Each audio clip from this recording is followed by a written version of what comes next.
Avez-vous déjà entendu parler du Grand Paris Express? Il s'agit d'un projet de transport en commun sobre en carbone qui participe à l'aménagement du territoire au service des Franciliens. Au-delà d'être un projet de grande envergure, c'est aussi un atout pour l'environnement qui facilitera les déplacements quotidiens de plusieurs millions de personnes grâce à un meilleur maillage du territoire. Il permettra de réduire les modes de transport les plus polluants et consommateurs en énergie. En outre, il va permettre de relever des défis environnementaux adaptés à notre époque. C'est aussi un levier efficace pour mettre en œuvre des nouvelles technologies particulièrement innovantes. Le développement d'un béton ultra bas carbone, l'utilisation de rails bas carbone, mais aussi la mise en place de voussoirs en béton fibré sont au cœur du projet en matière d'innovation technique et environnementale. L'impact sur le long terme du Grand Paris Express sera donc bénéfique pour l'ensemble des Franciliens. Suivez-nous dans notre reportage à la découverte du Grand Paris Express. Donc ici on est à l'arrière du tunnelier, on est dans la partie qui est en train d'être creusée. Mais alors, le Grand Paris Express, c'est quoi concrètement? Ce projet comprend 4 nouvelles lignes de métro que sont les lignes 15, 16, 17 et 18. Il comprend également le prolongement de la ligne 14. Au total, 200 km de lignes vont être construites ainsi que 68 nouvelles gares.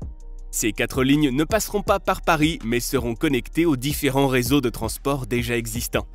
2 à 3 millions de voyageurs quotidiens devraient utiliser ce nouveau métro 100% automatique. 90% de ces lignes seront souterraines. Le Grand Paris Express doit permettre aux Franciliens de se déplacer plus facilement et de façon plus rapide d'une banlieue à l'autre sans avoir à passer par Paris. Au total, ce sont près de 130 universités et écoles supérieures, 408 établissements de santé et 656 lieux culturels qui se trouvent à moins de 10 minutes à pied des futures gares. L'ambition de la Société des Grands Projets est aussi très axée sur le développement urbain et la création de quartiers de gare qui faciliteront la vie des habitants. Ainsi, l'arrivée du nouveau métro représente un enjeu décisif pour les habitants concernés. En tant que projet de transport en commun, le Grand Paris Express est un atout majeur de la transition écologique. Il constitue une véritable alternative à l'utilisation de la voiture pour les déplacements du quotidien. De plus, la mise en service du nouveau métro va permettre d'atteindre la neutralité carbone en 2050.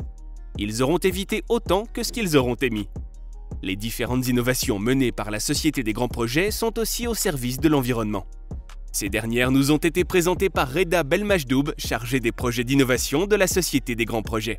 Nous expérimentons des petites innovations mais qui vont avoir un impact sur le futur. On a l'utilisation de la terre crue dans la réalisation des éléments en travaux publics. On a des bordures qu'on est en train d'expérimenter avec Vinci. Trouver une recette matière qui permettra littéralement de réutiliser une partie de nos déblais là pour faire des bordures en terre crue stabilisées. Mais pour faire quelque chose de sobre et techniquement réalisable, il faut faire de l'éco-conception. Sur la ligne 18, on est en train d'expérimenter une technologie où on fait de l'impression 3D pour faire des moules fabriqués en argile dans l'objectif de créer des poutres évidées et de réduire la matière. Et tout ça, c'est fait à base d'algorithmes et d'intelligence artificielle. C'est une expérimentation qu'on est en train de mener qui avance très bien et qu'on espère qui va être déployable de manière massive dans les prochains chantiers. Tout ceci est la preuve que les défis environnementaux n'effraient absolument pas les chefs de projet du Grand Paris Express, d'autant plus que l'innovation est au cœur de la démarche de la Société des Grands Projets.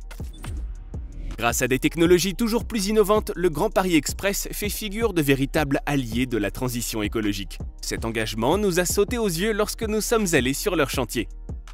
Dans le cadre du projet du Grand Paris Express, des chercheurs des mines de Douai sont parvenus à remplacer une partie du ciment par des argiles à meulière provenant de la ligne 18.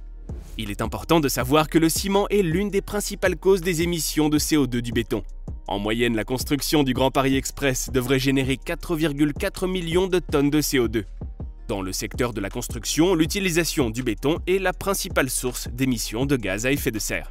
Alors quelles sont les alternatives? On a posé la question à Reda Belmajdoub. Sur le Grand Paris Express, on a 46 millions de tonnes de terre à extraire. Comment on peut transformer cette terre-là pour la réutiliser sur nos chantiers et surtout dans le béton?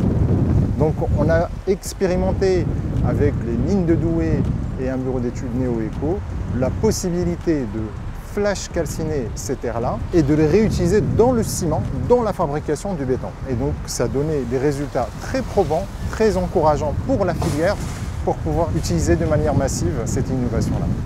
Ainsi, les terres issues des chantiers de la ligne 18 ont fait l'objet d'une cuisson rapide. Elles ont donc été flash calcinées afin d'entrer dans la conception du béton bas carbone. Cette démarche fait partie de la stratégie nationale bas carbone mise en place en 2015.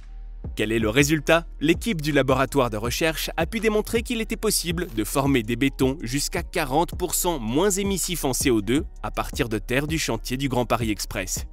Dans le cadre de cette même stratégie, la Société des Grands Projets a fait le choix de financer le recours à des rails dits bas carbone. La fabrication de ces rails émet entre 60 et 90% de CO2 en moins.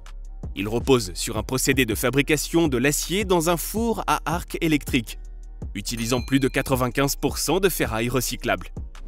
Cela permet donc de recycler de l'acier existant en divisant entre 2 et 10 fois les émissions de CO2 par tonne d'acier dans l'ensemble du processus de fabrication.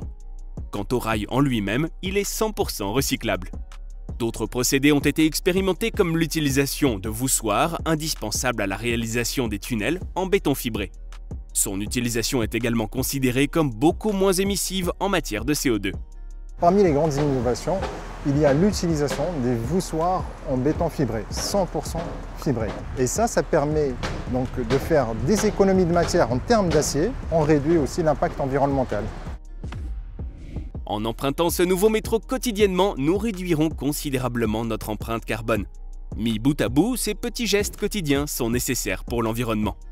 Revenons sur l'historique des travaux du Grand Paris Express. Début 2015, les travaux préparatoires ont démarré sur la ligne 15 Sud.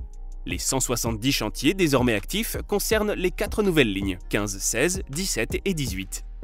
Plus de 7000 personnes y sont employées sur ces 4 nouvelles lignes également. Plus de 30 tunneliers seront nécessaires.